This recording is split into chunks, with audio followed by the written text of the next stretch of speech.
Billionaire Warren Buffett paid more than $300 million to buy 28 newspapers, but now two other billionaires may be looking at buying some of the country's biggest papers, and that is leading to vocal opposition. Jan Crawford is in Chicago. Jan, good morning.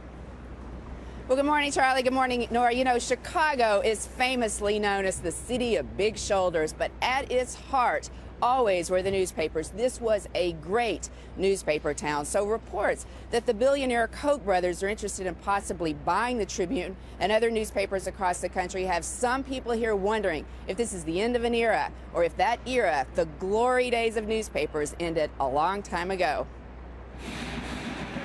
Chicago's newspaper traditions are as colorful as the characters who filled the city's newsrooms, going back to the days of the front page. I'm no stuffed shirt writing peanut ads. I'm a newspaper man. The classic newspaper movie set naturally in Chicago. The real-life reporters and columnists are just as legendary. From movie critics Roger Ebert and Gene Siskel to Ann Landers, and of course, the voice of the city, the chain-smoking, booze-drinking Mike Royko. In this era, was when a newspaper was the heart and soul of a city. Rick Kogan is a longtime newspaper man, a fixture in Chicago and at the Billy Goat Tavern, where journalists used to gather and where we talk this week about the glory days. It seems like newspapers are just such an integral part of what Chicago is. In this town, more than any other, newspapers became almost like a part of the family.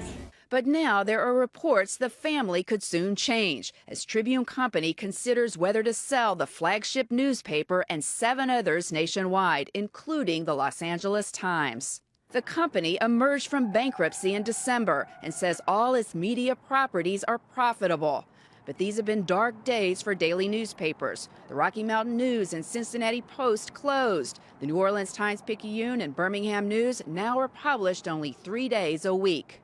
Among those reportedly interested in the Tribune papers are billionaires Charles and David Koch, businessmen also known for supporting conservative causes, the fastest rate of job creation, including spending hundreds of millions of dollars for Republican candidates. Koch Industries won't confirm whether or not it's exploring the purchase, and the Tribune Company says only, there is a lot of interest in our newspapers, which we haven't solicited. Still, the rumors are causing anxiety and protests from unions, and liberal groups are seeking to block any sale to the Koch brothers. Some newspaper staffers also have vowed they would quit, fearing the Koch brothers could impose their conservative slant to the news. In a very real way, who owns a newspaper is not nearly as important to a city as it was 20, 50, certainly 100 years ago. But Owen Youngman, a longtime editor at the Tribune who now teaches journalism at Northwestern University, says his former colleagues shouldn't fret about the Koch brothers. But no individual owner is going to have the chance, I don't think, to dominate public discourse the way that it might have been true in the past. Kogan also doubts anyone would actually quit. Newspaper jobs these days are scarce. Reporters are not immune to paranoia and hyperbole and speculation because they generally need to talk about something.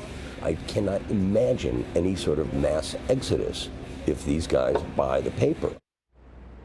Now, Youngman and others make the point that the media is so diffused now with the internet and other sources of media that the owners of a newspaper just don't have the same impact that they used to. And there's really no indication yet that the Koch brothers, if they bought these papers, would try to change things. Youngman points out that when Rupert Murdoch bought the Wall Street Journal, it was a great newspaper, and it's still a great newspaper today. Charlie and Nora? Jan Crawford, thank you. I saw